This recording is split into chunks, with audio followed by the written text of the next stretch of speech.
Senideok, bihotz berritzera deitzen gaituen jaunaren poza zuekin.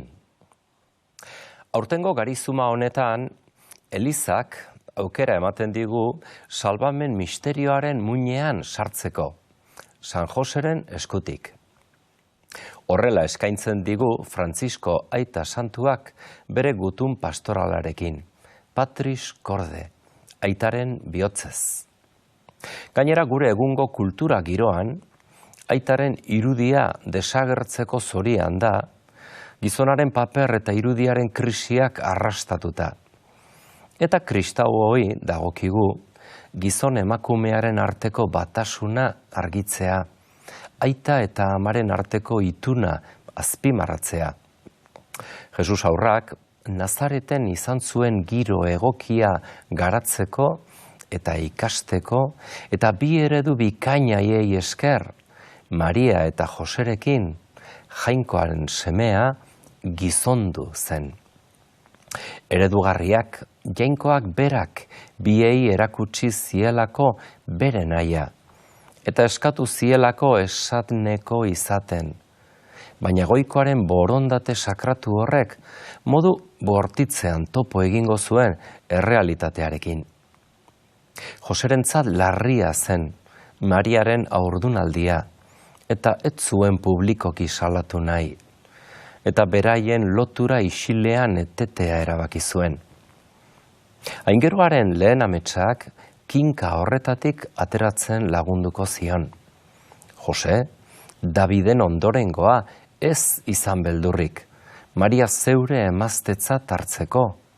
Harengan sortua espiritu santuarengandik bai dator. Semea izango du, eta zuk, Jesus, ezarriko diozu izena. Berak askatuko baitu bere herria bekatuetatik. Eta bere erantzuna bat batekoa izan zen. Esnatzean, jaunaren aingeruak agindua egin zuen Josek. Esaneko izanik gainditu zuen Josek egoera larri hori. Eta beste aldi batez, aingeruak emetxetan ere agindu zion Joseri. Jaiki, hartu aurra eta ama eta zoaz iesi Egiptora. Egon han nik esan arte, aurraren bila ibiliko baita Herodes, hilarazteko. Oraingoan ere, Jose deunak ez zuen zalantzarik izan, eta ez zituen zailtasuna kontuan hartu. Hartu zituen beraz Josek aurra eta ama, gauez eta Egiptora aldegin zuen. Han bizi izan zen, Herodes hilarte. Eta Egipton, erbestean, Josek konfiantzaz eta eramanpenez itxaron zuen aingeruak agindutako mezua, berriz bere lurraldera itzultzeko. Eta hirugarren ames batean, zerutiar mezulariak aurraren atzetik hil nahian zebilen agintaria jada hil zela jakinerazi zionean, agindu zion, altxatu, aurra jaso eta ama, eta lurrera itzultzeko, eta berak horrela egin. Hartu zituen Josek aurra eta ama, eta Israelera joan zen. Eta oraindik laugarren ames bat medio, Galileara joateko agindu zitzaion, eta Nazaret izeneko herri batera iritsi zen. Bere bizitzako egoera bakoitzean, modu berean erantzun zuen Josek. Mariak aingeruari bezala, eta Jesusek handik urte batzu barru Getsemanin bezala. Josek Maria hartzerakoan ez zituen baimenik ezarri. Bere bihotzaren nobleziak legea karitatearen menpe jartzera zeraman. Gaur, emakumearekiko bortxakeria psikologikoa, ahozkoa eta fisikoa hain nabaria den garaian, Joseren irudiak bere biziko gaurkotasuna du. Gizon begirunetsu eta adeitsu azaltzen da, benetako eredu, beti Mariaren alde, bere fama, duintasuna eta bizitza babesteko prest. Zenbat aldiz, geure bizitzan izaten dira gertakariak beren esanahia edo zentzua ukatzen digutenak. Eta gure lehen erreakzioa, etsipena eta matxinada izaten da maiz. Josek bere arrazoiak alde batera utziz, gertatzen denari ematen dio lekua. Eta naiz ez ulertu onartzen du, bere erantzukizuna gogoan duela, eta horrela bere historia onesten du. Hola eztenean, ezinezkoa izaten da hurrengo pausu bat ematea, usteek eta desengainuek kateaturik.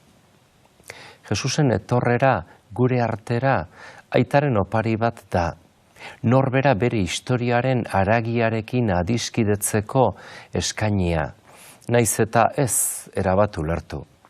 Eta horrez gaude bakarrik. Goikoaren ahotsak Joseri bezala honela dio. Jose Daviden seme ez izan beldurrik. Haserre eta desengainua kalde batera utzirik, aukeratu ez duzuna hor dago, eta onartzen badugu bizi berri bat has daiteke. Fededunon lehen aita den Abrahami hori bera egin zion Jainkoak. Zentzuaren kontrako eskakizun beldurgarri bat egin zionean. Hartzazu Isak zeure semea, hain maite duzun seme bakarra, eta zoaz Moria lurraldera. Igo zaitez nik erakutsiko dizudan mendira, eta eskaini ezadazu semea han erreoparitzat. Igande honetan Garizumako bigarrenean, lehen irakurgaian pasadizo beldurgarri hau aurkezten zaigu. Jainkoak zergatik eskatzen dio bere aukeratuari duen guztia, berak emandako promesaren semea, bai ote du zentzurik. Gure zentzuaren arabera ez, jakina, baina zerutiar ikuspegitik, fedeari egiten zaion froga dugu. Eta Abraham esaneko gertatzen da.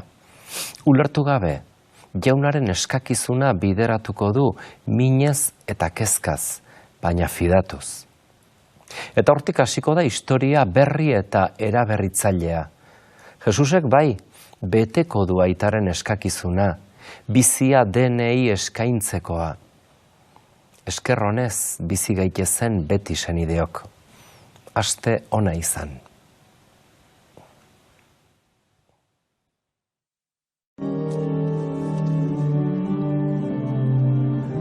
Egunon ikusentzule adiskideok. Gipuzkoako lurraldean aurkitzen gara. Garizuma aldiko bigarren igande honetan. Debagoiena eskualdeko herri dotore hau, Gipuzkoako hego mendebaldean aurkitzen da. Eta probintzia osoko herri handiena da hedaduraren aldetik. Hemen sortutako Oñati ibaia, Debaren ibaiadar nagusienetakoa da. Mendiz, Aizkorri, Aloña, Zaraia eta Elgeako mendilerroek mugatzen dute. Udalerrien artean berriz, Arrasate eta Arretxabaleta ditu mendebaldean.